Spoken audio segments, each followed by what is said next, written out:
Hello, and welcome to the Soft Spot for Stand-Up Comedy podcast, the show where we ask comedians about their fondness for funny, their penchant for punchlines, and exactly why it is they seek the approval of rooms full of strangers in this mad, crazy, bonkers world that is stand-up comedy.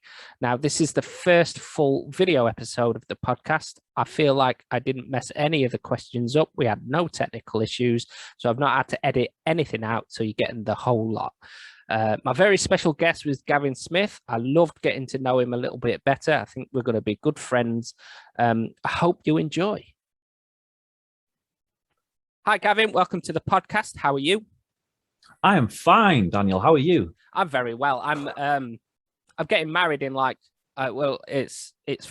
recording this on a Friday, and I'm getting married on the Tuesday.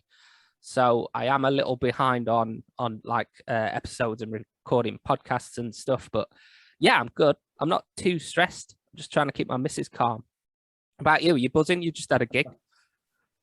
Well, weirdly enough, before I go into that, I'm getting married just now as well. Two people getting married very, very close together. Mine's in October.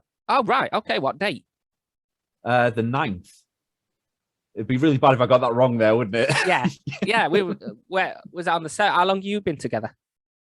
We've been together for you are putting me on the spot now. We've been together about 8 years, maybe 9 years. That's cool.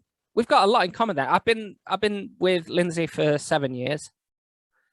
It would have been 7 years in May, on May the 4th, because that's the day we met. It's really easy to remember. And it's the day we were spoke. Yeah, that's it. That's a really easy anniversary to remember. And we were gonna make that our wedding day, but obviously with restrictions and stuff, it got moved to September. So let's hope the weather holds up. Yeah, absolutely. Have you got an indoor wedding? Yes, we do. We did have the idea of going outdoor, but October time, it's gambling, I think. Yeah, we're pushing it. We've got a barbecue to set up and what have you, and it's September, so bring a coat. Yeah, exactly. But no, sorry. You said about the gig last night. Yeah, I did have a gig last night, and it went really well. I was really, really happy with it. Probably the best gig I've done up to now. Okay. But I mean, first of all, I just want to say how happy I am that you've got me on here. I'm sorry that I'm already going in a different direction at what you've asked. It's all right. We can get back to that later. Yeah, but I'm so happy that you've asked me to do that. You sent me the link for this podcast about a month ago, yeah. And I have been listening to them all, and I became a massive fan. So to actually have a chance to come on and talk to you myself, I'm absolutely buzzing about it. I'm so happy. I feel like it's a massive step in my comedy career, even though I haven't even started it really at the moment. Wow. Well, thanks for listening. And you have mentioned to me that you are a fan of the show. I'm hoping that the advice that people have been giving has been useful to you. Yeah, absolutely, it has. Yeah. The thing is, what I really like about it, it's I'm still very new at the whole comedy thing, but what I really like about it is the kind of behind the scenes things that you get to know about the comedians. Because obviously when you see comedians on TV and stuff like that, you're seeing the persona of what they are, and you're it's their job and things like that.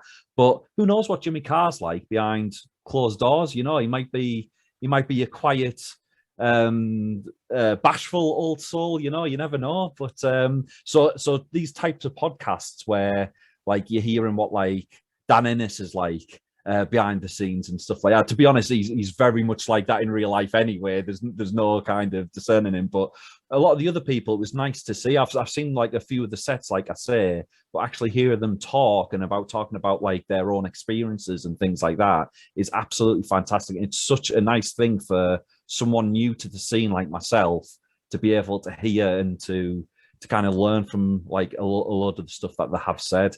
It is really interesting. Well, yeah, thanks. The reason I set this podcast up is because when I first started doing stand-up, when I was, it really started out 1 or 2 gigs in, and I thought, well, I need to up my game because I am actually going to stick at this and I need some advice. And you go on YouTube and you find some advice on YouTube. There's lots of advice on YouTube, but it's very American and it's very outdated. And it's the overwhelming advice is, go down to your local comedy store and get up 3 nights a week. And I live in the middle of nowhere, very far away from any cities, really. I mean, Sheffield's close, but there's no like comedy store. There's no, comedy clubs. The venues that they put comedy in, but I can't just saunter down and then ply my trade. I've got to pre-plan stuff. So it wasn't relative, and I needed some advice. So I had to dig, and I found some podcasts, and they had spitterings and spatterings of advice that I could use. And I thought, well, wouldn't it be nice if there was just a podcast just for that? So that's why I created it, to hopefully help people in that position. As you say, that's what really drew me to it. It's like everything in one that you need, really, for a new type of person. Even like because like when you first start like in like this whole stand-up kind of thing, you don't really know what you're gonna get. Like I kind of thought on my first time down, like I wouldn't be able to sit with like the other acts and stuff like that. Like I'd have to just like kind of get on and just have no experience whatsoever. But obviously hearing how everyone else is, and that everyone is just human at the end of the day, and people want you to do well, and people want every other comic to do well. It's just such a nice thing to hear. So I wish that I knew this before I went on my first time. I think you might have been, when did you start this podcast? I don't remember. It was right at the end of the last lockdown. Yeah. So whenever that was. So yeah, I mean, I started 1st of July. I think I started. So I think you were just starting around the same time this podcast. So yeah, it would have been nice to be able to. Yeah, it would have been nice to be able to hear what the other people are like. But that's what this is for other newer acts. And obviously there must be, you must get like a lot of the older acts and stuff like that. Have you got much feedback from people like that who are like interested? Yeah, well, I've got a couple of people that do listen, and a couple of the more seasoned comedians have showed some interest about being on. I have got a couple of people that are really established that are lined up to be on, and I'm excited about it. Because obviously, to get the best advice for these new comedians, you need people who know what they're talking about to be on. So I'm trying to get both audiences, if you know what I mean. But I mean, yeah. I'm very much like yours. I'm more excited about being on this with you because of how new you are, and it really gets what I'm trying to do, because you're so new. It's because I'm a wild card. That's why. Yeah, that's it. Anything can happen. Anything. Speaking of that, we did gig recently together, so I have seen you live once. How do you feel that went? Yeah, it was a great day, wasn't it? It was the Indigo gig in Sheffield. It was an all-day event, which got a bit sloppy by the end of the day. I got on a really good time of the day. Luckily enough, before anyone was absolutely drunk out the face, but it was a good time for me. Like I think I did okay. I got a few heckles, I think, that day as well, which I generally don't get heckled too much. So it was the first time I'd really like had someone shout out at me and things like that. But that was just the size of the crowd. It was one of them days that I just had a lot of energy, I think, because there was like stuff going on outside. It was a bank holiday, wasn't it? It was bank holiday Sunday. So there was a lot of people drinking outside, and you could hear like a band outside, like playing the saxophone and things like that as you got on. It was really, really odd. But yeah, I think I enjoyed it. I think it went okay by my standards. But yeah, it was the first time I seen you live as well. I'd obviously seen a video of you before. And I absolutely loved your stuff. And then I seen you live, and I thought you were absolutely brilliant, as I thought you would be. Well, I'm not too happy with that performance, really. I mean, I did all right. I didn't forget anything. My flow was all right. I didn't feel like I was as characterful as I'm used to being. There was a lot of forced projection, so I was shouting my jokes. There was mic issues and what have you, which weren't really a problem because I was being loud enough.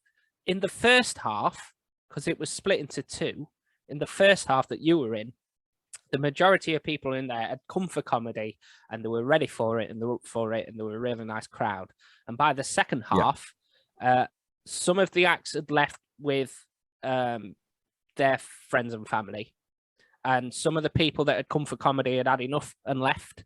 And then it filled up with a bunch of whole new people. And you could see on the faces as they walked in that they weren't expecting there to be comedy there. And there was also a bunch of drunk people in the back that weren't bothered. They just wanted to chat. So the whole sort of energy of the room flipped a little. And it became a really nice room to a really difficult room to play in. And because I was first, I just cracked on with my material. And there was stuff that wasn't landing. I did a musical number at the end, and that didn't really go down too well, not as well as it's gone down. Yeah, I came away from that unimpressed with myself. I wasn't ecstatic. Well, if you remember where I was sat like right next to the stage. So like you were literally in front of me. Like we were like eye to nipple. That's how close you were to me. And so like I did know that by that point it was getting like there was a few more. Did you hear people talking in the back and things like that as well? Yeah. Because I know that became quite a problem as the night went on. But as I say, I was sat like front and center. Like I was pretty much there all night watching the acts like that because there was a lot of acts that I hadn't seen before, which I was really looking forward to see. So they were always just there, and I could hear them perfectly. A lot of people were put off by the end. I don't know if you had left by this point, but a lot of people were put off by some of the more drunker people who had had way too much, to be honest. Yeah. So I think some people just threw out the material completely. Like Ryan Kenny, have you seen Ryan Kenny before? Well, Ryan Kenny is one of my all-time favorite comedians that I've seen recently. I can't wait to have him on. Well, his whole thing is the poems. He's like exactly. But he started off with the poems and things like that, and then by the end of it, he just put them down and went, right, okay, let's just talk to the audience then. And I've seen him. I think I've seen him once or twice before, and I've never seen him do much audience work to that. Like I know that he does sometimes go to the audience and things like that, but the fact that he literally put down his box of tricks, as it were, he put that down and he just went, right, okay, let's just talk to you then, let's just see what's going on. He was still fantastic, by the way. Like he obviously does really good with crowds and things like, because if that was me, I would be dead in the water at that point. If like I would just try and get on with my material, no one would be listening. And for someone like me who's very new, I wouldn't know how to deal with it very well, I don't think. So I was quite, like I say, I was very lucky to see where I was on the list. Yeah.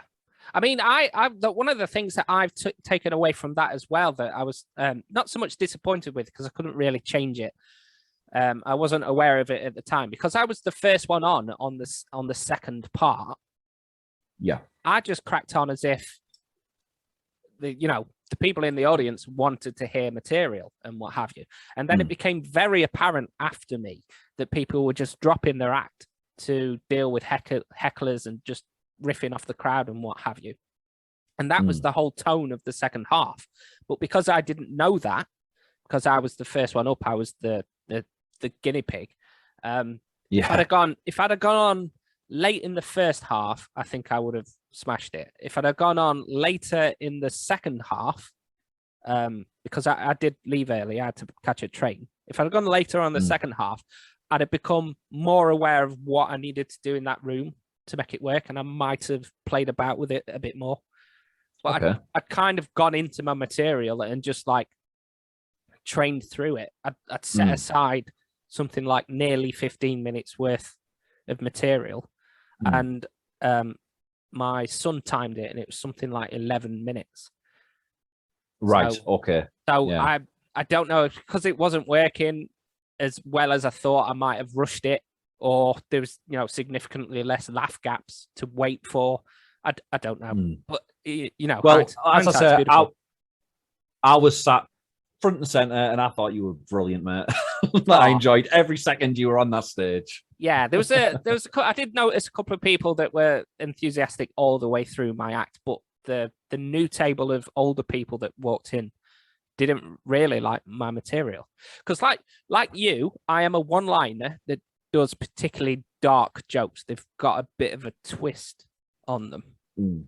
So they're not everyone's cup of tea. And sometimes you can get in a bit of trouble with that.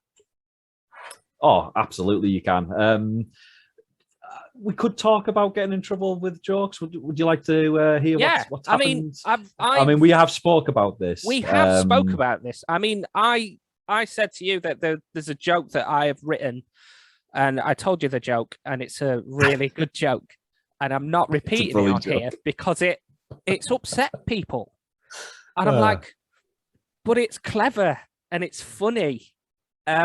If you come into a comedy club and you're taking offense from jokes that are like, I'm doing them to make you laugh. I'm not trying to offend you. So don't, if you're in the wrong room, basically, if you've come to a comedy show and you're going, I don't like his joke because it's got this subject matter. And it's like Ricky Gervais said, you can and should be able to laugh at everything as long as the joke's funny, Yeah, I absolutely agree with that as well. Well, I mean, even South Park, I was always a massive fan of South Park. Did you ever watch it, by the way? Yeah, I've seen every episode. All right, okay, so you'll know this. There's an episode about Family Guy that they do. It's a two-parter episode, and what happens is, it just to kind of go through, I probably can't remember it that well. Cartman tries to get Family Guy pulled because they use an image of Muhammad. And he's really against that, which is uncharacteristic for Cartman. It turns out that he just wants that pulled because if it gets pulled because of that one thing, then the next week when they do a joke about Christianity, a Christian can come forward and say, well, hang on, you pulled that joke, so I want this joke pulled. And then it turns out that everything just implodes, and that's how series gets taken off the air. And that's exactly what it's like with humor. Like, if you can't make fun of everything, then you're going to have to start it's like the whole council culture thing, isn't it? That it starts to get ridiculous, especially, as you say, in a comedy club where it's obviously these people who are getting on stage. Some people do go out to offend and things like that, don't get me wrong, but no one's going to be up there just spouting just racist comments just because that's what they believe in. It's not that type of show, Yes. Well, this is my feeling. If you're a comedian and you want to do stuff that pertains to race without being racist, but there are jokes about race that are funny, and there are jokes about religion that are funny, that are not offensive, that just happen to be the subject matter that people take offense to.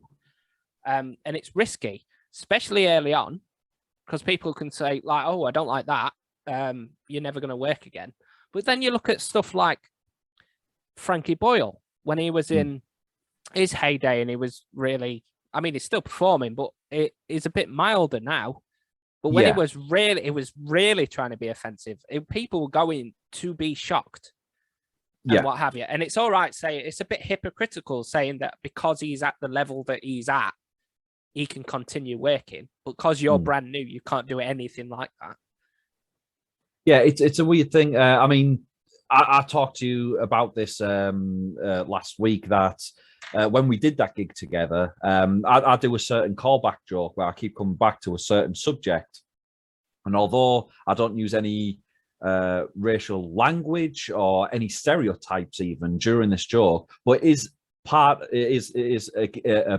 a certain culture, I got two people coming to me afterwards saying, you shouldn't be doing that. It's absolutely wrong. It's absolutely terrible. You're punching down this, that, and the other. And it really bothered me. Actually, it bothered me even more that it wasn't even just people from the audience who said it. It was actually other acts who had said it to me. So that actually hit me even harder, that I kind of thought, oh, well, obviously it's not just some random people who I've said this one word and they've thought, oh, that's it. I definitely, you can't be doing this anymore. It was literally an act who should know that everything, you can do comedy about anything. Yeah. it kind of really, I'm not going to lie, I actually lost a bit of sleep over it. I'm not even kidding you, because I was laying in bed thinking, oh, am I going to have to take this out my act now? Because it's jokes that really go down well. I really like, but I've worded them. I've made sure to word them to the point where people know this isn't like racist. It's not like anti-Semitic. It's none of this kind of thing.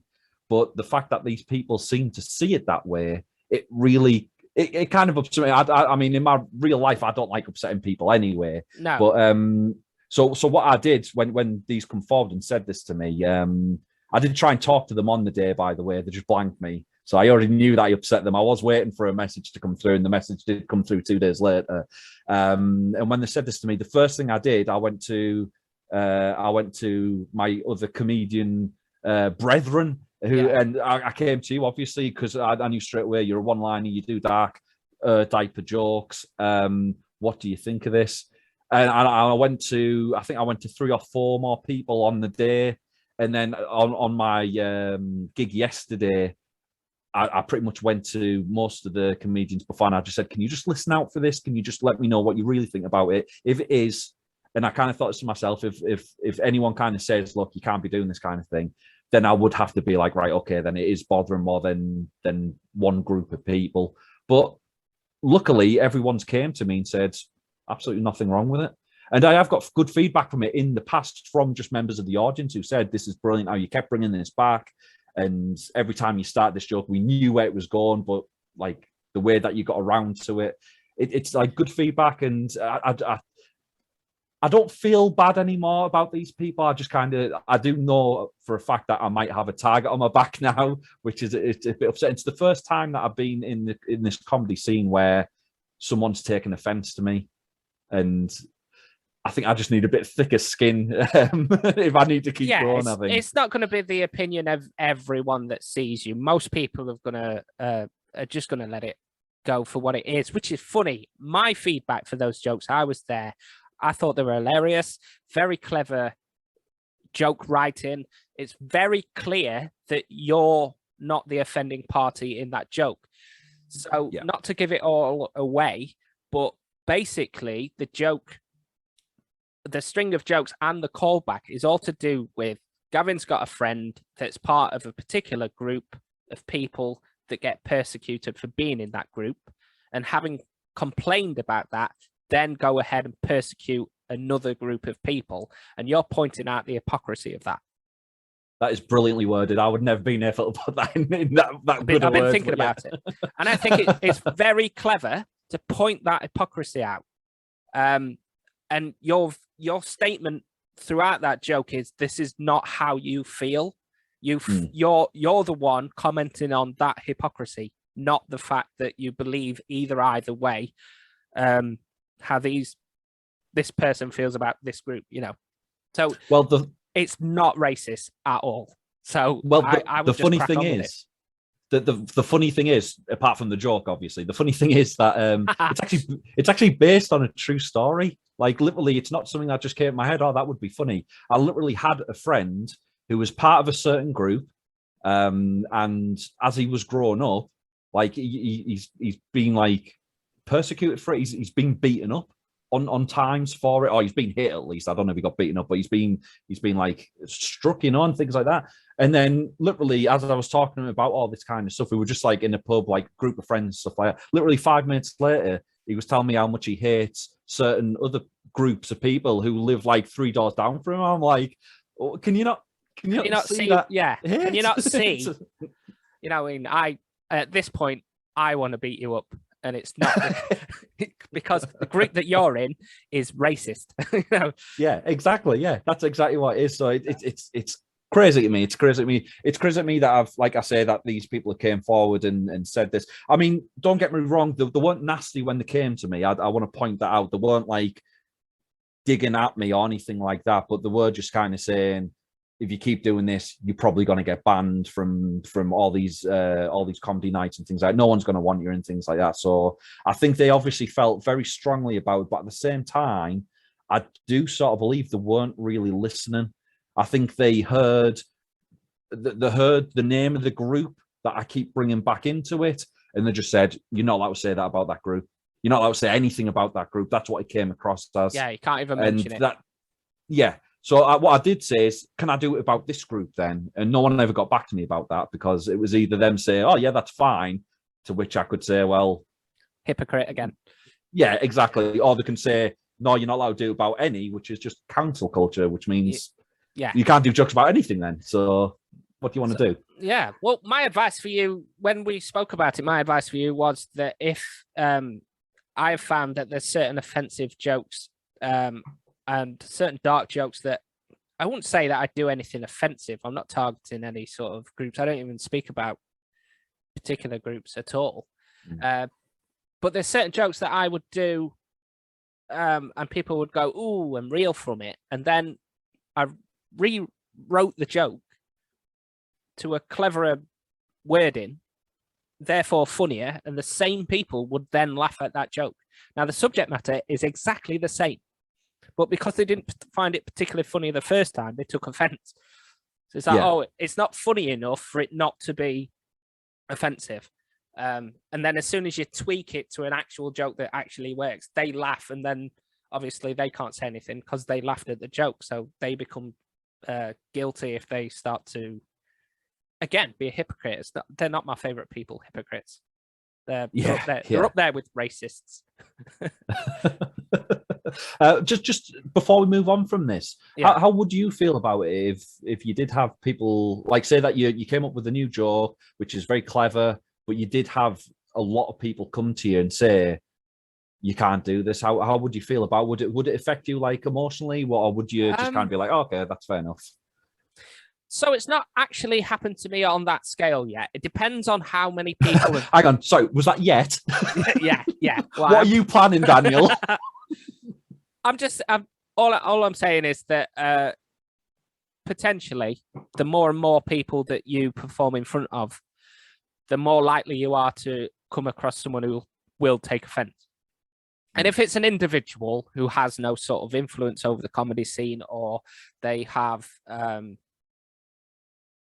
very unique perspective in that room, like no one else is coming up to me. If it's one or two people going, oh, we didn't particularly like that, well, I don't particularly care. If it was the whole pub or people on the team doing comedy with me, or the promoters and that kind of thing, where they go, oh, you really need to watch what you're doing, then obviously I'm going to chop that away, and then I'm going to rewrite it to see if there's anything recoverable from it, test it on a test audience that I know won't be offended, and if I can't make it, I throw it away. But I certainly don't want to early on put any sort of spanner in the works, because it's I know comedy is about expressing yourself, and that's one of the best things about it, is being you up there and getting to do what you want to do. But also you need to present yourself as someone able to do that. So if you start messing yourself up, or sticking your own foot in your mouth, that kind of thing, then you're not going to be able to do comedy. So it's a worthwhile, I know it's cutting a bit of your soul away, but it's worthwhile doing in order for you to still be able to do comedy, So, well, it's kind of like what you mentioned about Ricky Gervais. I mean, it's nice. It's a nice idea to be able to listen to that way. It's like, if you offend people, who cares? But when you think about Ricky Gervais, like he literally became popular through writing, and then he became a comedian. I don't think he went through like the whole pubs and things like that, or the pub scene and things like that. So maybe if he did, who knows where he would be now? Maybe he would never have made it, So it is something for new people to look out for. That because I have heard stories of. Luckily, I've never seen anyone brand new who's done anything where you've gone, oh, are you kidding me? You can't say stuff like that. But there probably is people who kind of look at Ricky Gervais, maybe look at Frankie Boyle for definite, and think, I want to do exactly that, and then go to the first gig and have people say, you can't say these kind of things. No, it's kind of. Yeah, exactly. Yeah, it's something you build up. First, you get famous, and then you get racist. Yeah. You get enough fans that if you offend 10,000 people, the other 60,000 are okay with it. Yeah, there we go. Yeah, so you can still fill your theatres with a small percent of people that do like you. Yeah. Just invite Tony Robinson over, it'll be fine. Yeah. Right, so let's get into the podcast proper. So thanks again for coming on. The podcast starts the same way it always starts for everyone. The first question is, when did you think, you know what, I want to be a comedian? It's one of these things that, like, I grew up obviously loving comedy. I think most of us really do. I don't think anyone hates it as you growing up, but like I used to always love just like TV shows mostly when I was growing up, just anything comedy related. My dad was into literally everything comedy wise. Like he loved like all the obviously all the British stuff, all the American stuff, just anything that he could watch. And literally that's all we watched. So it was like every Sunday, it was like Only Fools and Horses on TV all day long and things like that. It got to a point though that I did start getting into stand-up maybe when I was a bit younger, maybe when I was like 16-ish. I got into like stand-up comedy, not like doing it, just like watching it. But I never ever thought I can do that. I've never ever thought it, but I kept going to gigs and stuff. I always went to like the famous comedians. So like I think the best one I think I ever went to was like Ed Byrne when he came to Middlesbrough. I'm from Middlesbrough for all my sins, but I went to see Ed Byrne and he was just amazing on stage. I think his show was called like Different Class. I think he brought out a DVD of it actually. At one point, but this was like way back when, and it did get to the point where maybe when I was about 25 to 27-ish, I actually said to my mum and dad, I think I want to try out comedy. I think I want to try the whole stand-up thing. And my dad went, oh, it's a bit difficult, and I went, yeah, you're probably right. And I just left it. I left it for all these years until I'm 34 now. COVID obviously hit. I got very bored, and the only thing that was like making me very happy, like entertained, was watching stand-ups. I went through loads of stuff online, like all the Netflix ones, and it just got to the point where I thought, you know what, I'm going to start writing.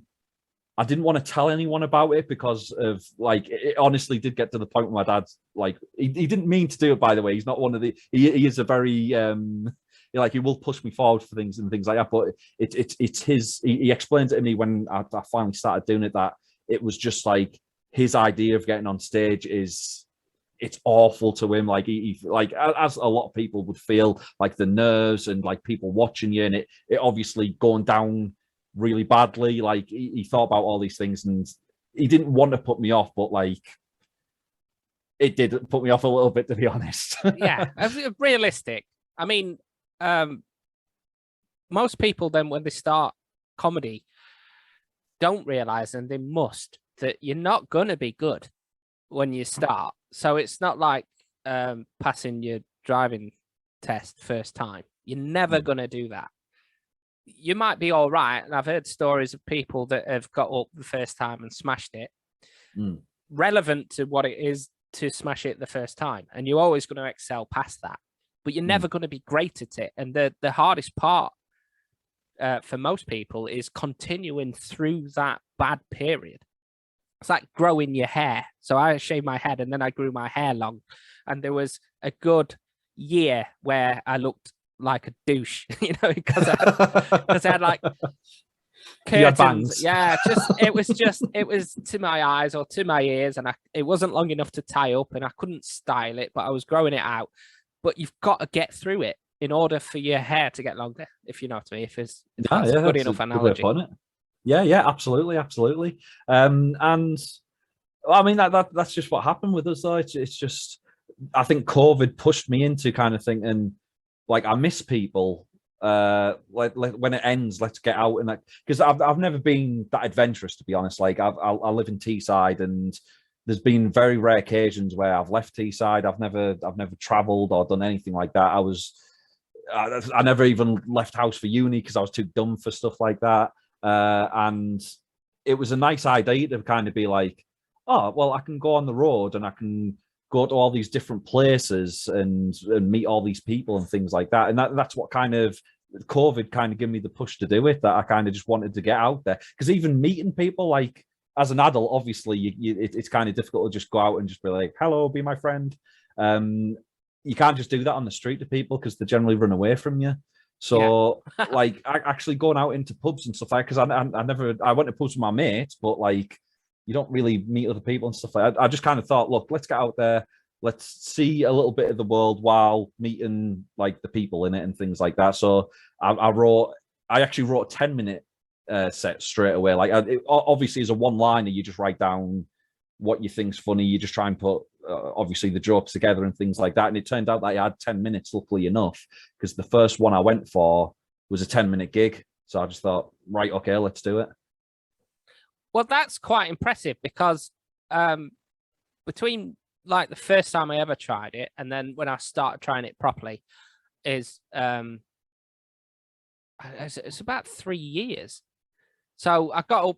It wasn't stand-up comedy. It was I play guitar and I've sang for 20 odd years. And during some of those evenings, I would put the guitar down and do some jokes. So it wasn't really stand-up. So, but it was me going, I'm going to see if I can do this rather than saying, right, I'm going to do some stand-up. And then I did it about 10 times altogether in 2017. Just doing, because I do comedy songs as well. So I was doing straight songs and I do comedy songs and try and tell some jokes.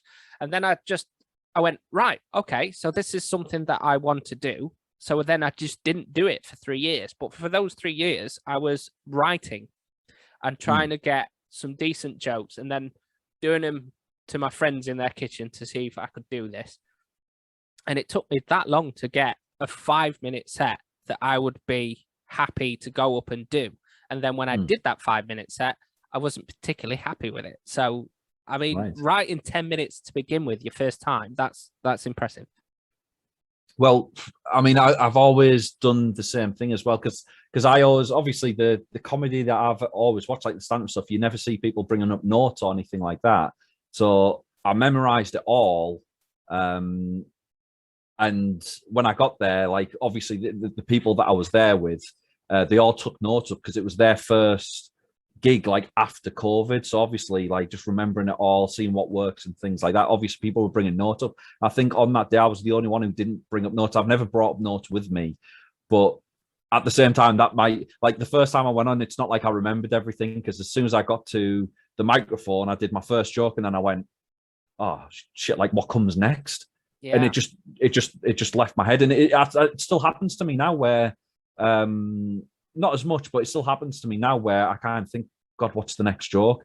And I might just miss out like a whole section, because like I think you do the same thing. I think you give me like the sort of same advice what I was already doing, where you kind of put jokes into sections, so you can kind of maybe have like 3 here, 4 here, 2 here, and you just try and go section from section, just remembering the ones in there. That's how I try and do it anyway, with one-liners. Yeah, because we're one-liner comedians, it's all right saying that some people get up and do 10 minutes the first time or write that and what have you. If you're a storyteller, you can stretch a story out to 10 minutes.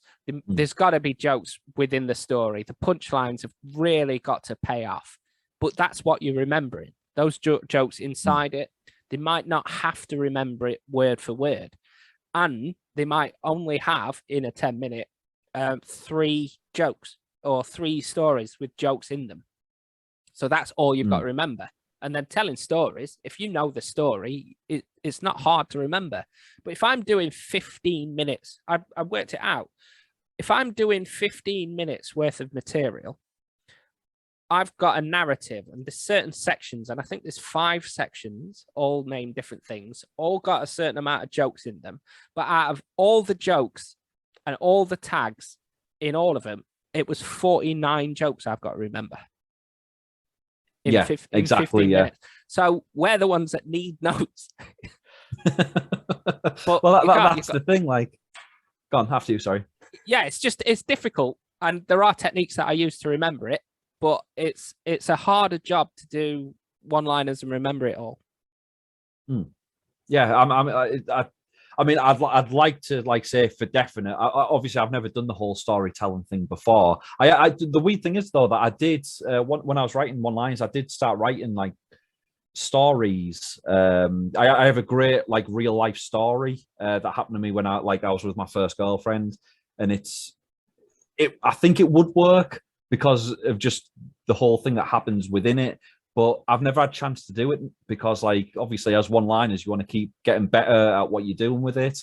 So now, if I want to do it, I'm going to need to just find like an open mic somewhere and just like do 5 minutes, just this one story, and just see how it goes.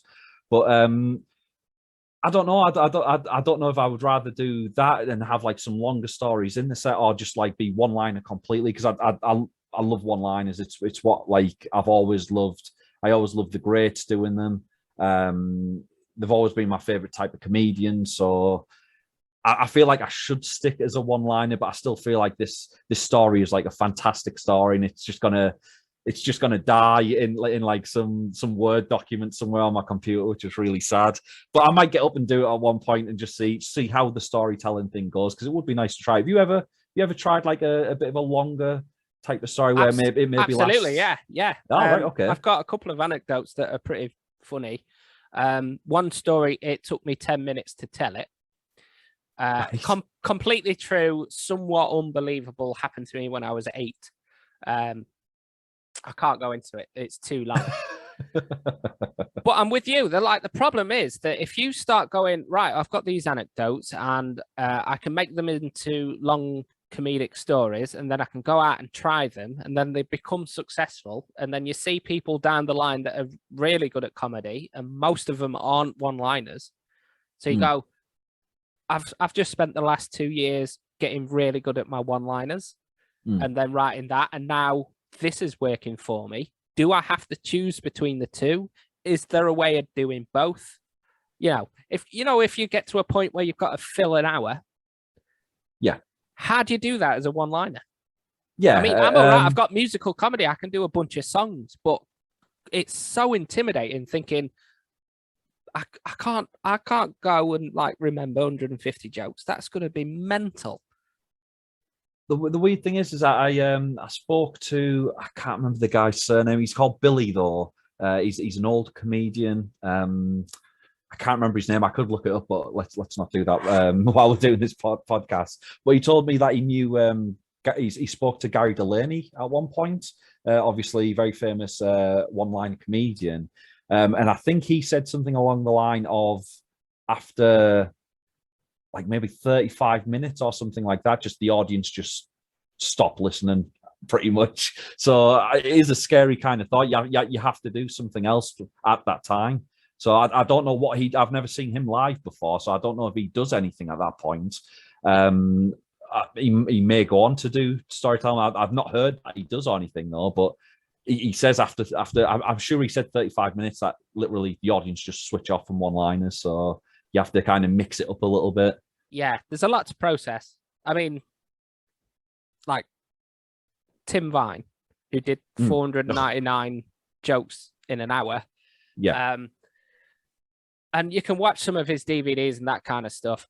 You will see people laughing at jokes 2 or 3 jokes back, trying to keep up. And there's a lot of silliness and a lot of ones that people don't like, and most of them will land and what have you. But it is exhausting to watch because you've got to, you're never going to catch every joke because your brain's so busy trying to work out what he's saying, getting all the jokes that he's doing, that you're going to miss them, and you're just going to get fatigued by the end of that. Just like going, absolutely, yeah. My brain I can't carry on thinking about this many jokes, and then you sit back trying to remember what you've just listened to, and I bet you can recall like 10 of his jokes out of the 500 that he's done. So yeah, it's a good point. Well, maybe as one-liners we don't have to do an hour. Yeah, maybe that's a good thing though, because even remembering 10 minutes is really difficult for me. I feel like having a stroke on stage sometimes where I'm like, oh, there is a joke here that connects these two, but I can't remember what it is. It gets very stressful sometimes. It does get easier. This is like words in the previous joke that trigger the next joke for me in certain sections and what have you. And if you're doing it over and over and over again, especially if you get used to doing it in that situation, it'll just trigger. And then it's like muscle memory type of thing. Yeah, that kind of thing. So it gets easier. I get less nervous now about getting it wrong because I just think All I need to do is spend a couple of seconds, just step back out of it, think about my list, and then step back into it. And you'll get there. It's cool.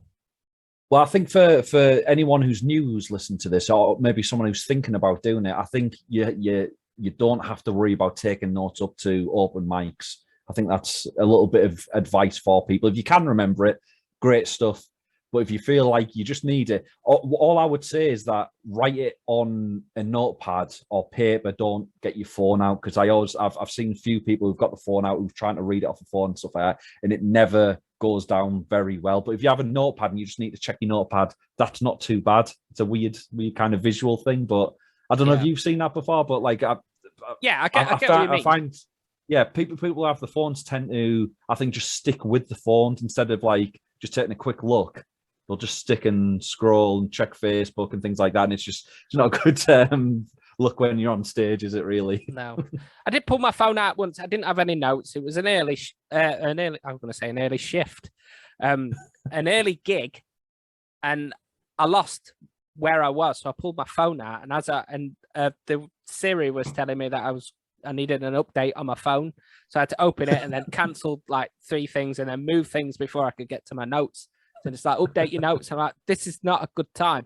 And it took me, I don't know, 10 seconds, which was an awkward 10 seconds. But as I was doing it, I said, I'm not actually looking at my notes. I'm looking through RedTube. And no one laughed, but apart from my dad. I don't think they heard me properly, but right. And it was recorded, that one. And then when you watch it back, people have said to me, I can't believe no one laughed at your RedTube joke, because they thought I'd planned that I'd forgot on purpose, or I'd not forgot. I was pretending to forget in order to get my phone out, in order to do the RedTube joke, which was... Yeah, it was a bit. Yeah, it was a bit, and it's not, and it could be, but it was nice that it came across that way at least. Yeah, yeah. So anyway, let me ask you about your influences, your comedy influences. So you said it was about 7 years between deciding you wanted to do it and then actually getting up. So 27 to 34-ish. Before that period, so watching comedy, and then the period of time between those 2 points, who were you looking at? Is there anyone you were feeling, I want to do what they're doing particularly, or anyone that's influenced you? Anyone you model yourself off? I mean, obviously, like the big famous one-liners, I obviously loved. Stephen Wright was probably the biggest one that I absolutely loved. I think even now he is still brilliant, but he comes up, like, I've always kind of wanted to do like jokes like him, but his jokes are just so well thought of, and just like, it's just stuff that I'd never be able to think of myself. Once again, maybe it comes back to school or whatever, or maybe he just has this just amazing brain that can just come up with these just like out there type of jokes. Because like none of these jokes are like offensive or anything like that. He doesn't have to go that way, but they're all just like, he has a lot of like these weird jokes like about like the equator and things like that. It's just fantastic how he comes up with so many weird type of things. I keep saying weird, it's not all weird, but I don't know, I just love him. I love him though. His old stuff, I've watched his old stuff through loads, and he's got a few bits of newer stuff. I don't think it's like 2001 type of new stuff, but I've just dated the podcast there, sorry. Yeah, like some of his new stuff, it's just as good, just as like his type of way of doing it. But I mean, some of the newer type of, I keep saying newer, but like obviously I'm watching them from like a couple of years back. Like Stuart Francis, obviously a lot of people like the Canadian lad. I think I think I would base myself off him most. I think, but at the same time, he's just like fantastic as well. He has some of them iconic jokes, just like Stephen Wright, where like if someone says, "Oh, have you heard this joke?" and they tell you, you can straight away be like, "Oh, that's a Stuart Francis joke." That actually, like Mitch Hedberg was a massive one for me. Like obviously way back when, but I loved a lot of Mitch Hedberg. Once again, nothing offensive about his jokes. It was just like this observational comedy, and he's obviously like his the way he was on stage and stuff like that. Apparently, he got like massive stage fright and stuff like that. That's why he wears like sunglasses, and he's obviously the way he is. Which made me, I think that always made me feel better about getting on stage myself, because you've seen what I'm like on stage. I'm not like this Mr. Confident. I don't go on and because that's not me. I'm not confident whatsoever. I never have been. So like to see Mitch Hedberg, like one of these, like the best, one of these comedians who's like one of the best, is just fantastic to think that like he has this stage fright every time he was going on. It's just brilliant. But I used to like, I haven't seen him for a while now. Emo Phillips. Emo Phillips was, yeah. Have you seen him before? He has like, yeah. Like he's the characters, and he has like the voice where he's like a bit weird and things like that. He had a couple of like amazing one-liner jokes. Milton Jones, obviously another like very weird comedian who's a bit more popular these days. Obviously Tim Vine. You mentioned Tim Vine there. He's like the cleanest comedian ever, isn't he? He doesn't do absolutely anything offensive. Like, I honestly don't know how Tim Vine does it. I really don't. Like, not just to remember everything, but to go that speed. He never trips up his lines. Like, how the hell can someone get... I understand that he's done it a while and stuff like that, but holy shit, you know, like, how the hell do you get through all that without even tripping up one line? It's incredible. But even his prop work and stuff like that, I know some comedians think props are kind of that type of comedy which is looked down on and stuff like that, but I think he does it absolutely brilliantly. He does, yeah. He does a bit with the torch on one of these things where he keeps bringing up torches all the way through, and he like does the songs as well. Oh, just brilliant. Sorry, yeah. I'm just gushing over all these comedians. Yeah, I mean, that was the question, to be honest. I mean, I'm with you.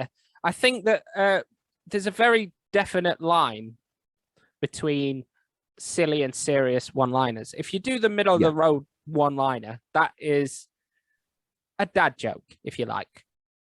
So there's either dad jokes right in the middle that aren't particularly popular, will always work, but I don't think you're ever really going to get particularly far with them. And then to stand out, you need to be very silly, which is like your Stuart Francis clever or your Tim Vine puns, that kind of thing. Or you go the other way, which is that you start off your joke pretty benign and then you twist it to a dark ending, like Gary Delaney. Gary Delaney, yeah, sorry, I didn't mention him, but obviously, yeah, Gary Delaney as well. Yeah, so he goes down that route, and I think that's where we're heading. So that's the kind of thing. So there are one-liners. You hear one line and you think, "Ooh, that could go either way." It's either going to be Tim Vine or Gary Delaney, you know. Yeah, absolutely, yeah. I mean, I think like a couple of my ones, like I think are more silly than dark. I have a few that are on the silly side rather than twist into darkness, but like, yeah, I'd say most of mine do end with a dark tone anyway. Yeah, but I mean, I've always found them the fun ones anyway. So getting that reaction from the crowd, it's either a haha or it's either a sometimes a reel from it. Sometimes you've heard my opening joke, my recent opening joke, and I tell that joke with the idea of getting a reaction. I don't necessarily ever get a laugh from that joke. Yeah. But then I let a lot of time pass between telling that first joke and starting my next one, where people can start laughing at each other's reaction to the first joke. So it doesn't get a laugh; it gets a reaction. I'm not sure if I'm doing that right, but you know. Well, I mean, there's a lot more. I mean, I'm not just like into one-liners. Like, obviously, growing up, like I said, I went to see a lot of people just as they were breaking through. Like, I seen Jason Manford just as he was breaking through before, like, he was on anything major. He played in like Stockton at one point, which is very close to Middlesbrough. As I say, Ed Byrne. Like, honestly, I remember coming out of the theatre and like jaw ache and like, oh my god, this is like painful. But what a set that was. And who else? Like, I seen Mark Watson like before he did like anything like Taskmaster or anything like that. I think he was like getting on Mock of the Week at that point and stuff like that. But he's another comedian who is very awkward on stage, and like he even says that he is a bit awkward. But it just shows that it doesn't matter what type of person you are. If you want to do comedy, even if you are scared of getting on stage and stuff like that, you can give it a try. People won't judge you for it if you're not confident and things like that. You can take whatever persona you have and you can just get it up there if you want to do it. Let's talk about your first ever gig. So do you remember when that is, where that was, what that room was like? Yeah, absolutely. It was only a month or so ago. It was the 1st of July. I don't know. We're in like September now, aren't we? Beginning of September time. So it was the 1st of July. So this was the first gig I was ever booked on, which I actually went for, which didn't get cancelled. The first one that I ever got booked on got cancelled. It was in Liverpool. The first one, it got cancelled. This one was in Bolton. So I went from Middlesbrough to Bolton, which is around about 2 hours, I think it is. The way I drive it is anyway. And it was weird that like a lot of people will feel this way, but all the way through, I wasn't telling anyone that I was doing it. There was only very few people who knew. And my mate who comes to all these gigs with me, John, you've met John, haven't you? Literally, he's fantastic. He comes to every single gig. I call him my muscle just in case people want to have a fight. And he's scared of fighting, so that's always funny. But he came with me, and I remember he was driving, and I remember seeing the signs for Bolton, and that's when it started hitting me, where I felt my heart race a little bit, and I got like, whenever I get like a nervous kind of thing to me, I started getting an ache in like my jaw just below my ear, and that started really coming on and things like that. But it was like the pub was like called the Alma. I don't know if it was the Alma pub or the Alma bar, something like that. But it was in Bolton, and I remember getting into the place. It was a rock club. They gave me a free drink, which was always nice. That really calmed the nerves. But as I said, it was like around the back of the pub. It was like an outdoor kind of stage, and there was like just picnic benches all the way down looking at the stage. I remember getting there, introducing myself to I forgot his name now, Swabs everyone calls him. No, I can't remember his full names, but he was really nice to me, and like he kind of said, oh, these are the rest of the acts. And that's where it started getting all right for me, because the rest of the acts were just so incredibly nice. And this is one of the things that I want to bring up to anyone who's thinking about doing comedy. Like there might be like really nervous and things like that.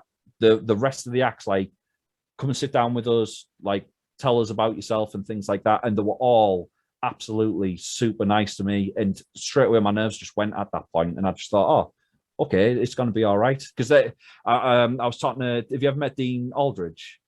Not in the flesh, no. Okay, well, he was on my first gig, and he sat me down and he said, look, just remember, which is any new person I've met now, I've said the same thing to. He said, just remember, everyone here wants you to do well. And that's all you need to remember. And straight away, I just kind of thought, oh yeah, they probably do, unless there's obviously some guy in the audience who wants to heckle and things like that. Everyone else wants to laugh at what you're putting out there. And that straight away, I kind of felt, oh, right, okay, then, yeah, great. And yeah, I was up second after Dean. And shall I go into how it actually went while I was on stage? Go for it. So, okay, just talk us through it. Yeah, so I got and said, you always asked, don't you, like, what was your first joke? Yeah. Do you want me to tell it? Well, if it's pretty new and you don't want to burn it, you don't have to. It's the one that I use now, that I still get up with now. Okay. And all it is that I get up. I always wanted a joke, which, like, I introduce myself, so people try and remember my name. I put too much thought into these things. So I always say, my name is Gavin. I'm a one-liner comedian, which means it takes only a little bit of cocaine to get me on stage. Yeah. And then the tag is, good thing I'm not a method actor.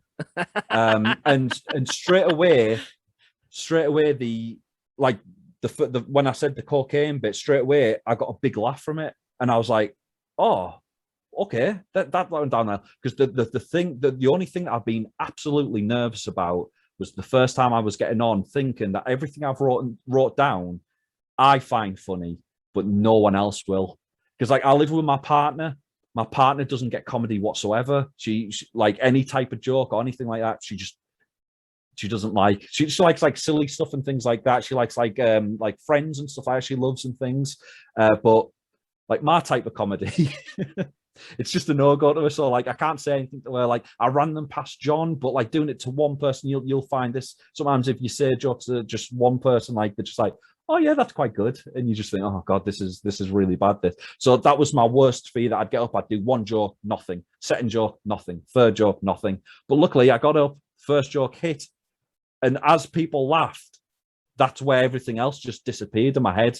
Because I just thought, oh, I've got people to laugh, great. And then I was like, oh, what was the second joke? Like, it's totally put me off people laughing here. I didn't expect people to laugh. Yeah. It'd have gone better if they didn't laugh. Yeah, exactly. That's what you were expecting. Yeah. Yeah, God, show some decorum, people. But yeah, it was. It's like going back to like the notes thing. I didn't go up with any notes, but that's not to say that I got through my whole act without forgetting stuff. I forgot a lot of stuff, and I've watched the video back. There's a good 3 or 4 times where I'm like, okay, I forgot where I am now, or like I'm just like pacing about, going like, yeah, there's a joke about you, but I can't remember what it is. Just like getting obviously nothing from it, but the crowd was really nice, honestly. They were, and I had people come up to me afterwards saying like how they liked it. Obviously, not every joke worked. I messed up a few different jokes as well, and just some just got cut completely because that's just how it goes, isn't it? Sometimes sometimes when a joke just doesn't come out right, doesn't sound right on stage. So I cut a couple of the jokes. I went down to 5 minutes after that, which was a lot better. But yeah, afterwards I got back off afterwards, and I came and sit with all the comedians. Honestly, once again, all the comedians, they're all on one table, and they're all just as you do in this thing. They're all just around me. Oh, well done. That was really good. Blah blah blah blah blah. I don't know if it was, but it was nice to hear that these people who have been doing it years and stuff like that were that nice. Then that's what the best thing is. Did they all know that was your first? Yeah. It literally it was one of the first things I said. That like I came over to them. I said, "Oh, hello. Like my name's Gavin. I'm shitting myself. This is my first time." And like I said, they all took care of me. That anyone who's thinking about doing it, just remember that you're always going to have people who will look after you. And like I always try, anyone who's new now, I will always go straight over to them. I'll introduce myself to them and just say like, if you do ever want to talk about anything, just message me, and we can talk about stuff like comedy wise and things like that. So I'm always trying to do that with people, because that's how I felt people were like with me. I know what you mean. I did want to ask you, because it has come up in conversation outside this podcast. Sometimes I ask people to give me questions I can use on the podcast. And one came up recently about how my missus is being in a relationship with a comedian and how comedy affects that relationship. How have you found that since starting comedy, your relationship's changed with your missus, apart from the fact that you can't run jokes through her? Yeah, it's luckily like she's massively supportive of it all, because she thinks I'm going to make money from it one day. Otherwise, she probably wouldn't be. But we have a 1-year-old at the moment. I don't think I've told many people this as well, but we've got another one coming. So congratulations! You're one of the first to know that. So we've got a second one coming who will be like born. It's like end of March time. So obviously, it's going to get a bit more stressful. I did it at the wrong time. I really did. I wish I went back to being 27 and trying it again then when I thought I should do, because I didn't have kids at that point. And it is kind of like having a 1-year-old, especially, like it is like I'm a good dad, I think. So like anytime I leave the house at like 5 o'clock and don't see my kid all night, like it does like impact me a little bit. Like it is very sad that you can't put your baby to sleep or just like spend time with them whatsoever. So luckily for me, I'm not that in demand. So it's a really good thing. So I don't have to feel like it every day. I've seen some people who have like gigs like literally every single day, and I wonder how I would have to deal with that. But like I say, I have a very supportive partner. I have a very supportive friend who comes to every gig with me, and I really owe them both a lot. Like obviously my parents and her parents and friends and stuff like that, they're all supportive as well. But them two especially, I'm really glad they're in my life. Right, brilliant. If you'd have done it at 27 rather than 34, do you think you'd be as funny? Do you think your jokes would have been different? Do you think you'd have approached it?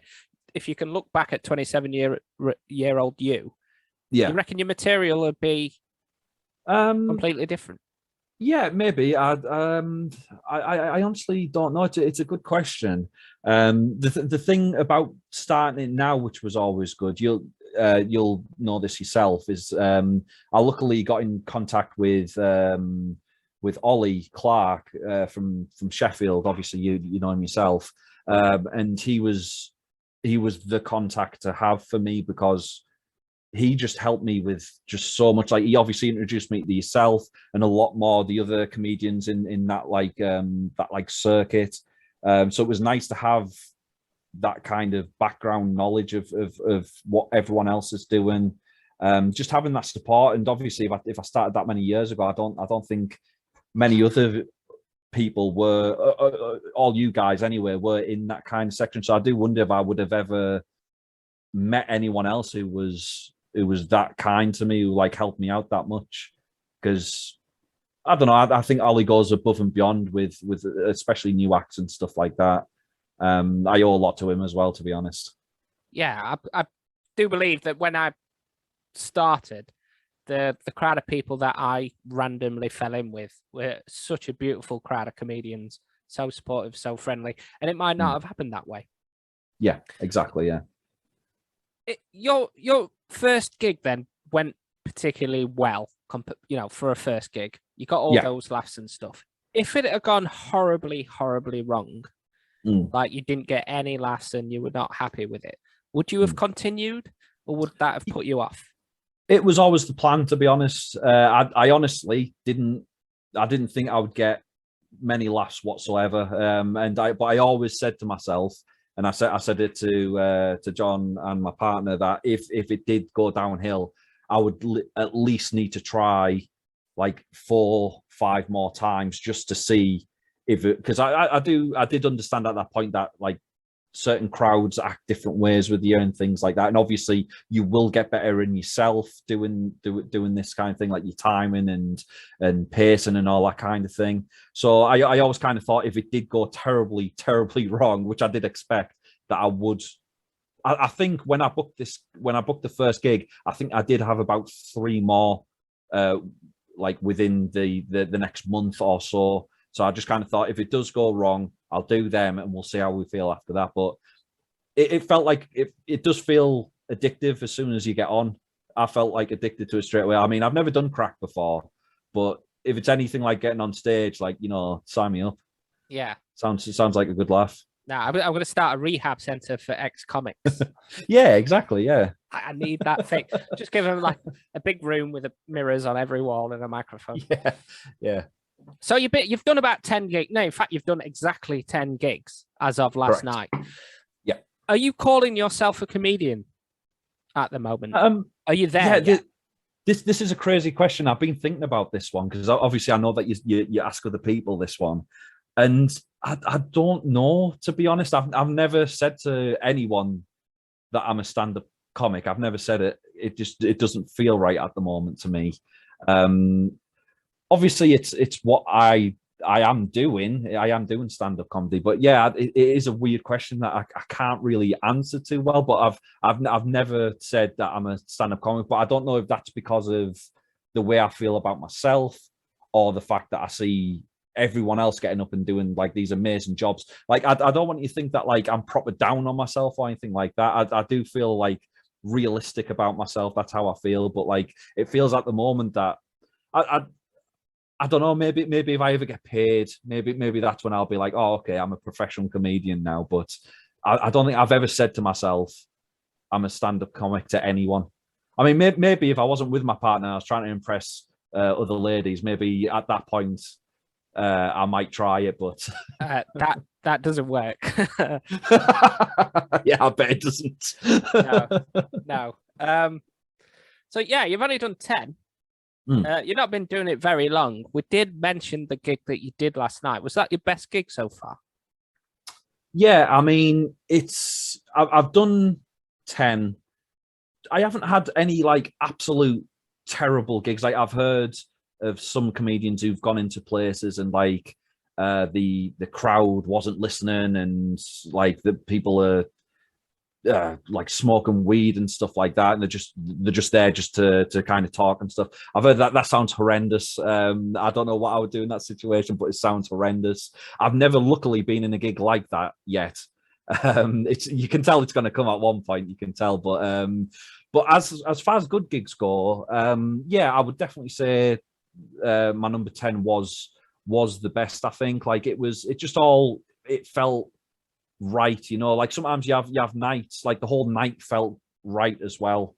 It was just a fun night. It was like one of these things. You've done Toolmakers, haven't you? I have, yeah. My first opening gig was at Toolmakers. Oh, was it? Oh, well, there we go. Yeah. So it's a nice place because it has a massive stage. Like the stage is really high. I've never been on the stage like that high before, so I don't know if just looking down on people made me feel good, which says a lot about my personality, I guess. Yeah. Never put me in charge of anything, by the way, because it obviously goes straight to my head. But it's kind of a weird, if for the people listening who've never been, it's normally when you get on stage, it's like they call your name up and you walk over, and sometimes there might be a stage. Sometimes you just stood in an open kind of area in the room, generally in the corner though, and that's what I'm kind of used to. But this was actually walking onto stage, which I've never really done before, like from an actual door onto the stage, it felt really like I was actually waiting, and I did feel a little bit nervous, like they're going to call my name and I'm going to walk out. It felt great though. It felt like every place should do this. Obviously, every place can't do this, but yeah, that felt great as first of all. But like my actual performance was like I was happy with it. Like like I say, I stick to my material generally, but there was a few times that I went off script and I did certain things, but the crowd was brilliant because they just seemed to want to laugh. So that they were laughing at all these things. That like I say, I generally forget certain things. I always forget something. As a one-liner, you might know this. It might have happened to you, but you're probably too good that this has happened to you anyway. But I started a joke and then just forgot how it ended. it just drifted there. I was just like, oh, yeah, can't remember how that one goes, but we'll just walk past that one. But I did try a few more, like I say, off the cuff type of things, which went down really well. The audience was great. The other acts were fantastic. It was just a great night. So yeah, I think it was my best night. Yeah. So when you've had a good night, if you had a good gig, have you got a way of celebrating? Have you got a particular thing that you do? Generally going to work the day after is not much of a celebration, but I feel your pain. Unfortunately, yeah, what I have to do. I do something after every gig I do, which is I add the comedians onto Facebook. Like I friend them on Facebook. I've met them in real life now. I friend them, and it kind of makes me feel like a Pokemon collector. That I'm collecting all these like I'm hoping to find a shiny version of you where you're like black or Chinese. But that's just one of the things that I do. I literally add everyone on because like I say, I feel a connection to these people, and like it's really nice that that they're all on the same. Like I don't want to say the same journey because it makes me sound like a right douchebag, but like they're all wanting to do the same thing. They're generally very interesting people as well, because obviously they have to be like doing things like this, and that's just what I do. I just like collecting people, yeah, as my prize. Yeah, I find that one of the things that I really benefited from in comedy, and I think my missus benefited more, is that you can talk comedians' ears off about comedy and they don't get bored of it. Whereas if you're around your regular friends and that's all that's on your mind, they don't necessarily want to sit and listen to you talk about it for an hour. They might be polite enough, but when you've got a group of enthusiastic people that can be really into what you're talking about, it's all one subject. I imagine it's the same with train spotters or, you know, Warhammer football enthusiasts. Fans. Yeah, football fans. Yeah. I've never had that. I've never been a football fan. I've never been part of a group of people that all want to talk about this subject that they're really enthralled with and don't get bored of. So I'm with you there. Well, actually, going back to what you said about how does your partner feel about this kind of thing? She really hates me talking about comedy so much. That's one of the things that I actually forgot to mention. She never says it, but like I'll be like, "Oh, this gig went really good," or "Oh, this happened last night at the gig," and she's like, "All right, okay, well, next time it'll be better." But then I'll try and get more from it, being like, "Yeah, but if it happens this way, do you think it'll happen like this way every time? She's just like, and inside your head, you can just hear you say, I don't care, to be honest. Like, just fucking get on with it, you know. But like, she does try and be. You can just tell though, because I do push it. I think sometimes where I'm like, because like I'll bring it up multiple times a day. I think sometimes. Yeah. And you can just tell she's just sick of it. So I do really feel bad about that with her. So that's when you can go on to these like chats and just like annoy someone else, being like, "Oh, what do you think of this?" Yeah, that's it. I think I'm pretty lucky. My missus is well helpful with comedy, but I mean, she's not into comedy the way that I am, but she will sit and listen and advise and talk and even write jokes with me for a little while. But we set aside time to do that, and then we'll always set aside time to talk about, I don't know, crochet or something or whatever she's into. So it's tit for tat. So she's well on board with it. I'm quite lucky there. Yeah, absolutely. So you said you've not had that many bad gigs in your 10 gigs. Have you got one that is the worst one? Yeah, definitely. And I don't know. It was just one of these. It was one of these nights where I think it was just restarting after COVID, so it hadn't been promoted that much. It was one in Leeds. Like, once again, got there. The people running it were fantastic, really nice to talk to. I still keep in touch with them on Facebook as I collected them. But like, the thing that was really kind of bad about it is that just as I was getting there, like I was due for 5 minutes, and just as I was getting there, they were like, "Oh, one of our acts hasn't turned up. Can you do 10 minutes?" But like all through the week, I've been thinking of my 5. Like, I think the past 2 or 3 gigs beforehand, I had only done 5. So it'd been a while since I tried to remember like my 10-minute set. So I kind of said I'll do as best as I can. They just said, "Oh, just do as much as you can up to 10." So it kind of put me on the spot. It wasn't no fault of your own, because they did say, "Would it be okay if you do it?" And I just said, "Yeah, okay, I'll try." But like, we got there and there was like 5, 6 different acts, and then there was like 3 audience members, and one of them I brought, who'd seen my stuff like 4 times beforehand or whatever. So he didn't laugh that much, and yeah, it was just one of them gigs. It was also the which I didn't realize, they build it as alternative comedy. So there was a lot of people like doing characters and just obviously not just normal stand up. A few people did just do normal stand up, but like there was a lot of characters and a lot of just like really like weird kind of like Noel Fielding type of jokes, you know, that was just like all over the place. So yeah, I just didn't. I don't think that was the place for me. I think that's what it came down to. But once again, I didn't go away thinking, "Oh my god, I'm terrible" or anything like that. I just kind of wrote it off, kind of started again, kind of thing. Okay, so to recover from them sorts of experiences, it's just a reset and then crack on with the next one.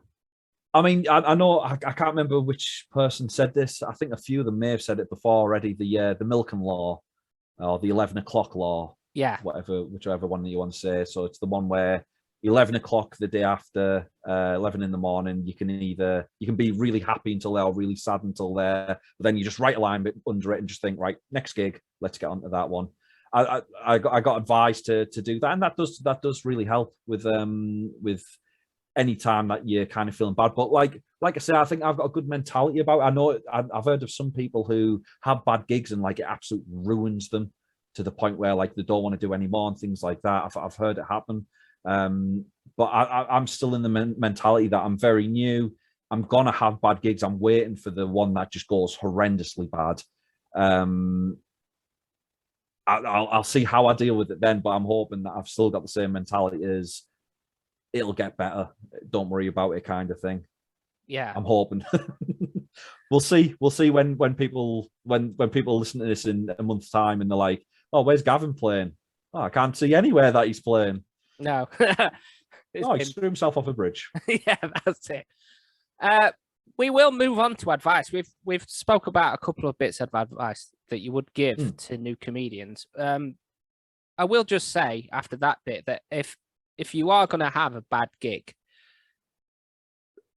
it's going to happen. You need to prepare yourself for it, yes. But ultimately, the best stories come from those. When you're looking back on your journey, all these gigs where you smash it and you're getting all these laughs and what have you, and there are outstanding ones, but all the ones that go well kind of merge into one experience. It's the outstanding bad gigs that are the ones that you personally will be laughing at in years to come. Yeah, so don't be scared of them. They are worth having. And there is a bit of universal advice, which is that you learn more from your mistakes than your victories. Yeah, so absolutely. If you're going through, if you're getting to 10, 15 gigs without having a bad one, you need a bad one in order to learn, because you're going to get complacent. You're going to think it's going well. And then when you do have that bad one, the later it comes, the more it's going to pull that carpet from under your feet. Yeah, no, I get that completely. I mean, I do look at every single gig that I do, and I do kind of mark myself quite harshly on forgetting certain things or just messing up punchlines and things like that. So I do know when I've messed up, and like watching the videos back sometimes and just thinking, oh God, what am I doing there, kind of thing. I do that with myself, but as you say, there's going to be that one which hits me hard, I think. We'll just see how it goes. Yeah. You might be getting another phone call, Dan, like 3 a.m. Dan, it's happened. Yeah. Dan. Can I do this anymore? I can't do this anymore. No, it does talk me down from the bridge. Yeah, it does. It will hurt when it happens, but it's like getting a decent tattoo. It'll be there forever. It was briefly painful, but you look back at it and it's a good experience at the end of the day. Any other advice that you might have? Is there any sort of advice that you've been given that's really hammered home for you? As I said, the bit that Dean gave me was always good. It's always something that I think about anytime I'm going on stage. Like I say, I think the best advice for newer people is like getting, obviously, with the comedians, don't feel like if you're not really confident or anything, I don't feel that you can't go over to anyone and just talk to them, because like the other acts will want to hear from you. There's very little people that I don't think there's anyone I know of which literally you'll go up to and try and talk to and they'll just, we don't want to talk to you, kind of thing. I don't think there's anyone like that. So it's always good to obviously speak to the other acts, learn from the other acts. If you can, stay all night and just obviously watch all the acts and see how it closes and things like that. Because I think I literally I've luckily drove to every single one I've been to, so I've always been able to stay, and I always watch every single act, and just you can just see how people do certain things certain ways, the facial expressions and things like that. Just keeping an eye on everything like that, I think, really helps.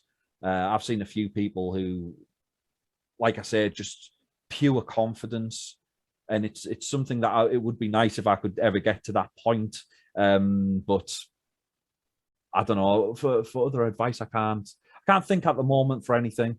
But I'll drop them in if I do think of anything. Okay. Well, you mentioned nerves. People do still get nervous. Some advice that I think it's been given on the podcast, and also you will hear it. If you're not nervous, then you're not doing it right. That energy that you're getting from that nerves means that you care about what you're doing. You want this to go well. Now, I don't get particularly nervous about getting up and doing comedy in front of people with a microphone, audience, on stage. That doesn't faze me at all. I used to get more nervous about remembering my set and doing it correctly. And that's kind of subsiding a little bit because I'm getting used to my material now. You still really want it to go well. I think most of my nerves come from the uncertainty of how it's going to go. If it's going to go well, am I ready for the buzz that I'm about to have? If it doesn't go well, am I ready for that heartache? I don't know. So that's where my butterflies come from, is getting up and going. But I get really excited and anxious. Anxious is a really strong word, I suppose. But I do get anxious about getting up. I want to get up. And I've got an opportunity to MC soon. So I'm going to start running one of my own nights. And the fact that I get to go up first and then more than anybody else and last is just, there's no waiting for it to happen. So that's it. Like an opening act. If you get to go up first, then the nerves go quicker and you get to enjoy it. If you're going up last, you've got to, not only have you got to anticipate you going up last and you're the headliner, you've got to do better than everyone else and you've got to stay sober. It's just, there's some advice there. Stay as sober as you can. Yeah. I mean, having one drink maybe or two drinks to maybe calm the nerves a little bit is okay, but getting absolutely sloshed, I don't think it's a great way to go, is it? No, I've seen it happen. It's not fun. Is there any sort of massive surprise in comedy? Like before you got into comedy, is there anything that you imagined that life in comedy would be like? And is it anything like it? Like I say, I didn't think people would be so nice, to be honest. I honestly didn't. I kind of thought like I would turn up, I would do my thing, I'd go home, like no interaction with people. Like other acts and things like that. So that was a big surprise to me. I'm like, it's one of the things I obviously keep talking about, that I'm just so thankful for. Like there's so many nice people. Surprise wise, I mean, getting up on stage and like not passing out and things like that through nerves. I'm surprised how quickly you get comfortable on stage. I suppose. I guess it doesn't happen the same for everyone, but as soon as they said my name on the first time and I got up and I got that first laugh, I started to feel a lot more comfortable, which I thought I'd be like tense all the way through. And so that's a massive surprise. Just to be honest, to be able to even get on stage is a massive surprise to me, because it's one of them things that I thought, nah, never be able to do that. I never even thought I'd remember 5 minutes of material, never mind getting to 10 and all the newer stuff that I'm writing now. Like, I never thought I'd be able to even get on stage. I thought it's for a certain type of person. I always thought like I was introverted. I hung around with all introverted type of people, and I always wondered why they never wanted to go out to pubs and stuff like that. And it turned out I'm not introverted. I actually want to go on stage and do comedy. So that was a massive surprise, kind of learning that about myself, I suppose. But as far as the actual circuit kind of goes, I can't think of anything like massive. That's I suppose just how much like I say, just how much people are nice. Even the crowds, like I say, are mostly nice, mostly. Yeah, I suppose there is an idea that you're going to get up and that you're going to fail hard and people are going to laugh at you, but people ironically don't. No comedian. When I'm round a table of comedians at a gig, at no point am I thinking, I hope one of these is shit, because it brings the night down. You want everyone to do well. You want the crowd to do well, especially if you're going on after them. You don't want them to their mood to be lowered, or you don't want them to be too good before you go on after them. But you would prefer it that way. You prefer everyone. But this is what I'm saying. Like you're obviously part of the whole comedy circuit, and you're thinking that, and that's what everyone's thinking. Who's an act? They're all thinking he's going to go up here and he's going to be absolutely brilliant. You think about every single person. As you said, there's not one person. Even when we've talked about the people who commented me the other week and like they made me feel a bit bad about things, I love their acts. That's why I went over to them during the break and I said, you know what? I really loved the act that you put on. I thought you were brilliant. And it's absolutely truthful. Every single person I've seen, there's been one or two that I've seen who have absolutely died. And it was bad. I wouldn't obviously go over to them and say, you died there, that was shit. I would never think about doing that. But like, I always go and talk to acts after they've been on, and I'm always honest with people. And I sometimes think people think, oh, he's bullshitting me, he's just trying to put me up or whatever. Because I'm always saying, oh, that was brilliant, that's fantastic. But like I said, there's been very little acts. To say that obviously most of us aren't getting paid and things like that, and that it's just a hobby to a lot of people, obviously hoping to be something more.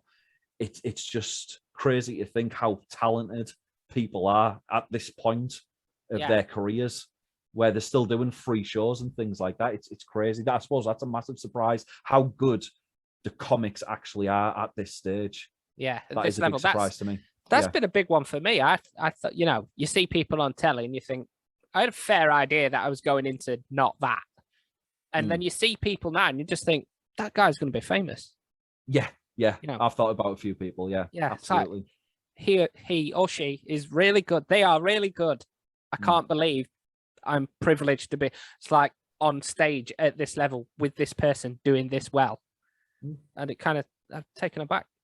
Do you ever think that? Do you ever think in the future being like, this person, like, I'm going to be seeing this person on TV? Like, literally, I'm talking to them right now about like just bullshit, kind of look at this thing on the wall of this pub. But this guy's going to be like on like Would I Lie to You panel, or he's going to be like obviously selling out like arenas just now. Yeah. It's just crazy to think. It's absolutely crazy. There's one or two people that I've had the privilege to perform with, and I really am thinking, I'm glad I got the chance when you weren't famous, because you're gonna be. Oh, thanks, Dan. Yeah. Thanks, Dan. Don't worry about it. I won't forget you, but don't bother coming to the mansion. That brings don't me come knocking at the door. It brings me sweetly to the next question, which is looking forward. Do you have any sort of comedy goals for the future?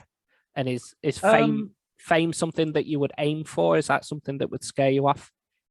No, I mean, I would love it to get to that point. I don't think I'm anywhere close to it at all. I think for someone like me, I think it would honestly take like years and years and years.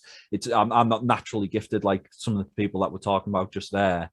But it would be nice. It would be, to be honest, just getting into a point where I'm getting paid to do it would be absolutely brilliant for me. The idea that like I work in an office at this point during the day, and I just hate it. It's awful. And I've always worked in offices and they've always been awful. So it would be really nice to kind of think that I could do this kind of thing. Like I've got a background in editing as well, like film editing, stuff like that. So it'd be really nice to like write something and do something in film, obviously like TV work and stuff like that. I mean, there, or just God, it would be even nice to get like a bloody YouTube going or something like that with like funny things happening in it and people enjoying that. But at the moment, there's very little time to do that. We've got a baby on the way. We've got a wedding on the way. That's all I'm allowed to think about at the moment. But comedy-wise, like I say, if I could ever get into a point where I'm getting paid for the gigs that I'm going on, that would be absolutely brilliant. I'd love that.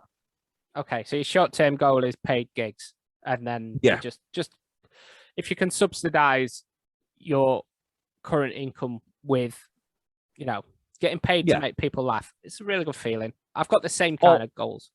Yeah, or win the lottery. Yeah, that too. Done.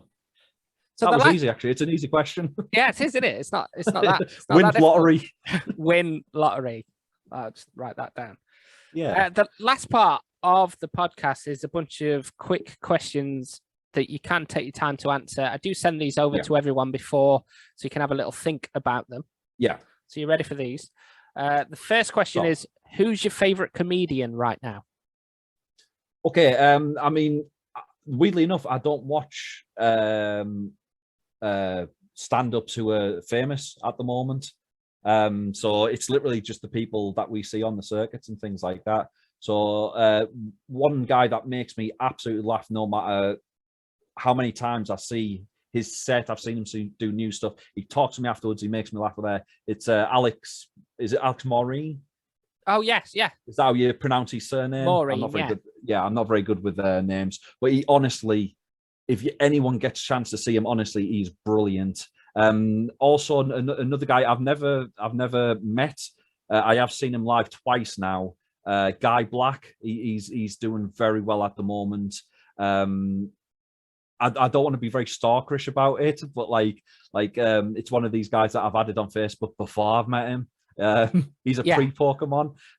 So like I just added him because like I seen him live and I thought he was absolutely fantastic. There's obviously loads and loads and loads of like it's like the boys from the All Night Chemist. Late Night Chemist, All Night Chemist, yeah. They were absolutely brilliant on the night that we went to. Honestly, what a fantastic duo they are. They were unbelievable. They absolutely rocked the room. And I've been told every single one to go to, they absolutely rock the room every single time as well. So if anyone gets a chance to see them, I'm sure they're going to be on. They're one of them that I think are going to be on TV soon enough.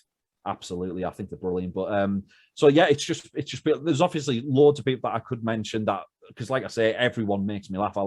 There's not many people who I thought have done really badly, but them three acts in particular, I think have been absolutely fantastic. And I do believe they're the ones who could absolutely make it with no question if they keep on going with it.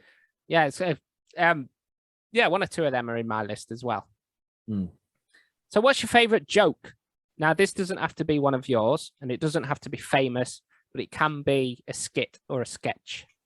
Okay, it's once again, there's so much to pick from, but the one that I've loved since hearing it for the first time ever, it is one of Stephen Wright's jokes, which is I'm gonna absolutely say it completely wrong and it's not going to be funny whatsoever, but something along the lines of last night I stayed up playing poker with tarot cards. I got a full house and 4 people died. That just makes me, I remember hearing it and just like, it's such a well-written joke. I love it so much. He does a lot of them, like I say, but like that one always makes me laugh. But there's obviously like loads of different sketches that I love. Like I grew up like watching sketches like Monty Python sketches, like Two Ronnies and stuff like that. The blandest thing on the menu, you know, all these types of sketches that are just absolutely iconic. I love them all. It's a lot of stuff like that. These questions are meant to be like quick fire, and there's just so much that I want to say. But yeah, I think the tarot card is definitely my favorite joke. Okay, next question is, have you got a dream venue that you'd love to perform at? Yeah, I mean, everyone obviously says the Apollo. Obviously, every comedian, the Apollo is like one of the biggest. I mean, I'm thinking, like we're saying, dream one here. I'm thinking, you know, the moon. Yeah, there's a lot of like, there's a lot of like famously like rich people going up into space now. Imagine the tip jars on the moon. It'd be mental. It'd be mental. But yeah, honestly, I always like playing in my hometown. So any time that someone kind of says, "Oh yeah, you can come play for us," I'm always dead happy with that. But yeah, I'd probably say the Apollo, the Moon, or Middlesbrough. Okay. So, I just realised how awful that sounds. The Apollo, the Moon, or Middlesbrough. Jesus. Middlesbrough and the Moon, both barren wastelands. Yeah, exactly. So we've built an Apollo on the moon for you. You're walking out onto stage. We've sorted some theme music out for you as you walk out. What song are you going to choose, Gavin? Like, this is crazy to me. Like, coming out to music, like I was always a big fan. Like, I always wanted to be a boxer because you come out to the good music, but obviously I can't fight for shit. I'd get beat up all the time. But like, I always was into wrestling as well, like throwing people around. Obviously that's not real. I would still get beat up. I could become a dart player, but I was never good. All these like proper good like sports kind of people who come out to music. It's just like a dream. I think isn't there a club that does it? Does the La Hacienda do it? Or something? Yeah, La Hacienda. I've come out to music at the La Hacienda. It's always nice to have a choice. I've never had that, but I think like I'm a big fan of the Deftones. Have you heard of Deftones before? Like I'm a massive fan of them. I've gone to like probably 8-9 of their gigs, seen them at Download, things like that, seen them at other festivals. So it would probably be one of their songs, maybe like Die the Flu or something like that. But I also like Cult of Personality. It's a really, really cool one that you could come out to. Renegades of Funk by Rage Against the Machine would be good as well. So much to choose from. Yeah. I'd probably go with Deftones, I think. Something from Deftones, okay. And the last question is, I need you to describe your act or your style to me in just 2 words. Now, I'm strict with this. It's just 2 Yeah, you words.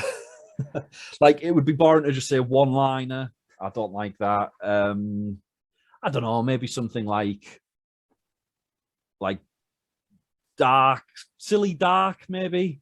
Silly dark. Silly dark, yeah. Silly dark's good. Yeah, I think so. Going to add that to my list of things to steal from people. Stupid crap. I don't know. It's all good, isn't it? Stupid crap. Stupid crap. All right. Yeah, on the stage. We'll settle on that one. Right, to finish Middlesbrough. That's a good one. Middlesbrough trash. That's a good one. Okay. I like that one. Borough trash. Borough trash.